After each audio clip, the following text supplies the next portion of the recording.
बांसवाड़ा मुहर्रम के महीने में आशूरे का दिन, यानी कि जिस दिन ताजिए निकाल जाते हैं, 26 जून, और 20 साल का फरहान एक गैर जिम्मेदाराना एक्टिविटीज या अखाड़ा प्रदर्शन की भेंट चढ़ गया।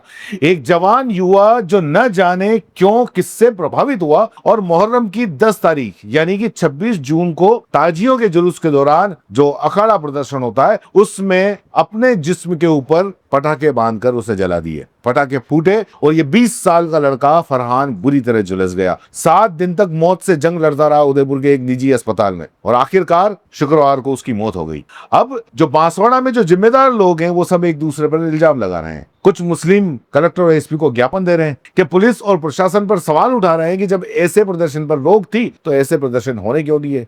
अंजुमन सदर शोएब खान कह रहे हैं कि अखाड़े का प्रदर्शन अंजुमन के तहत नहीं आता, ये अलग अलग पंचों का काम है, वो पंच करते हैं।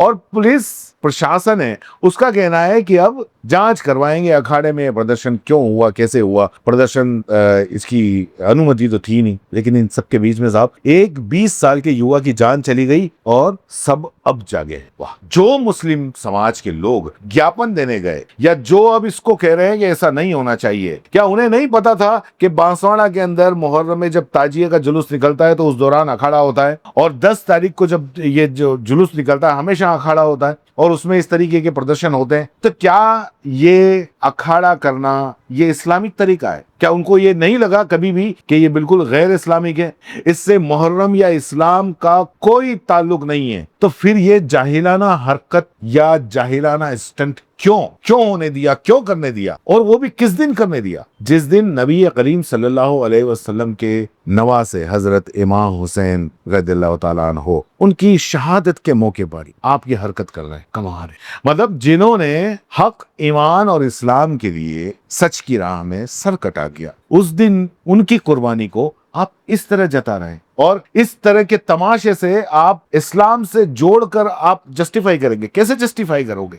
क्या जो ताजियों का जुलूस के अंदर होता है क्या वो इस्लाम है? क्या इस्लाम से उसका कोई लेना देना है? क्या उस मुहर्रम से या उससे कोई लेना देना है? या ऐसे जिस्म पर पटाखे बांधकर जलाने से कोई बहुत बड़ा सवाब हासिल होगा? अरे जिसने बांधकर जलाया वो तो अब रहा नहीं, 20 साल का युवा था, उसने भी देखा होगा पहले इस तरीके के अखाड़ों को करते हुए देखा होगा, तभी तो वो मोटिवेट हुआ होगा। और वहां पर जो लोग खड़े थे, कई उम्र में काफी बड़े थे, कई जिम्मेदार लोग थे, मतलब उस वक्त वाहवाही कर रहे थे, या हुसैन के नारे लगा रहे थे। और उस वक्त जिन्होंने वाहवाही की और जो अखाड़े के जिम्मेदार थे, क्या उन्हें कोई बहुत बड़ा उन्होंने सवाब का काम किया है? जो ऐसे अखाड़ों के जिम्मेदार हैं, जो युवाओं से इस तरह का प्रदर्शन करवाते हैं, क्या वो कोई बहुत बड़े अल्लाह वाले या सवाब वाले काम कर रहे हैं? जब ये जाहिलाना हरकत होती है तब जिम्मेदार इन्हें रोकने की कोशिश, आखिर शहर के जिम्मेदार, समाज के जिम्मेदार इसको रोकने की कोशिश क्यों नहीं करते? बेचारे जो मौलाना है, आलिम है, वो मस्जिदों में चिल्ला चिल्ला कर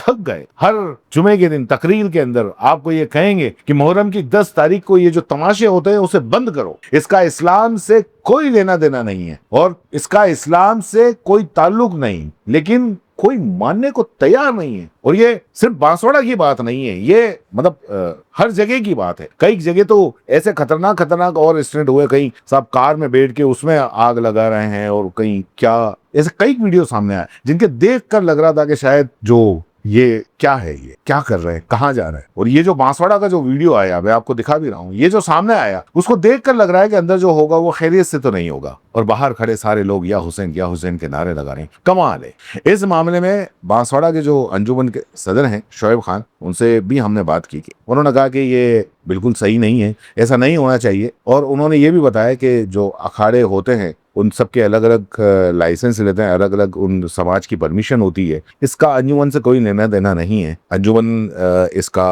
हो रही है, लेकिन इसके बावजूद भी आप अंजुमन के सदर हो, कहीं ना कहीं तो आपकी जिम्मेदारी बनेगी। हालांकि उन्होंने कहा कि आगे से हम इस तरीके के अखाड़ों पर हमेशा के लिए प्रतिबंध लगाएंगे, और अंजुमन सदर को चाहिए कि वो इस तरह के आयोजन या अखाड़े हैं तो मतलब वो बिल्कुल इस तरीके का प्रदर्शन नहीं होना चाहिए, बल्कि मतलब अखाड़े होने ही नहीं चाहिए। क्यों हो रहे हैं भाई साहब, उनको समझाया जाए कि न तो इसका मुहर्रम ताजियों से कोई लेना देना है, ना इस्लाम से। मुहर्रम गम का महीना है, मातम और एहतराम का महीना है, और जिस दिन ये सब कुछ होता है आशूरे का दिन यानी कि मुहर्रम की 10 तारीख सबसे अहम है, जब इमाम हुसैन रदियल्लाहु ताला अन्हु को शहीद किया गया था। आप उनकी कुर्बानी को देखिए, आप सोचिए, आप पढ़िए, उस दिन रोजा रखना, आशूरे की दुआ पढ़ना, वो होना चाहिए, जबकि ये पता नहीं किस अजीब से तमाशे के अंदर लगे हुए हैं। बहरहाल इस पूरे मामले के अंदर पुलिस ने आयोजन के खिलाफ बीएनएस की धारा 304 में केस दर्ज किया है। दूसरी ओर मुस्लिम समाज के कुछ लोगों ने एएसपी को परिवार देकर सवाल उठाया है कि जब अनुमति की शर्तों में ऐसे खतरनाक प्रदर्शन पर रोक थी तो ऐसा स्टंट किसकी अनुमति से कराया गया, जिम्मेदारों पर पहले कार्रवाई क्यों नहीं हुई। ये भी सामने आया कि फरहान एक अखाड़े का सदस्य था और समाज के लोग ये भी बताते हैं कि जो कर्तव्यों की रूपरेखा है वो अखाड़ा संचालक तय करता है। अब आज अखाड़ा संचालक तय करता है, ये अलग अलग समाज के अखाड़े हैं, ये अखाड़े क्यों होते हैं, क्या अखाड़े के नाम, समाज को ये भी चाहिए कि क्या अखाड़े के नाम पर चंदा वसूल होता है। अगर अखाड़े के नाम पर चंदा वसूल होता है तो समाज के किसी भी व्यक्ति को ऐसे अखाड़ों के लिए चंदा बिल्कुल नहीं देना चाहिए। और अगर मान लो इन्होंने चंदा लिया तो क्या जो इस तरह के जो प्रदर्शन करते हैं, इस तरीके के जो स्टंट करते हैं, उनके एक्सपर्टों को बुलाया गया था, क्या उसको समझाया गया था, क्या पहले कोई ऐसी प्रैक्टिस की गई थी? बिल्कुल नहीं, शायद बिल्कुल नहीं। तो ऐसे जिम्मेदारों को बिल्कुल कानूनन सजा मिलनी चाहिए। शहर के जो जिला कलेक्टर हैं डॉक्टर इंद्रजीत यादव, उनका जो बयान मीडिया के अंदर आया है उसके अनुसार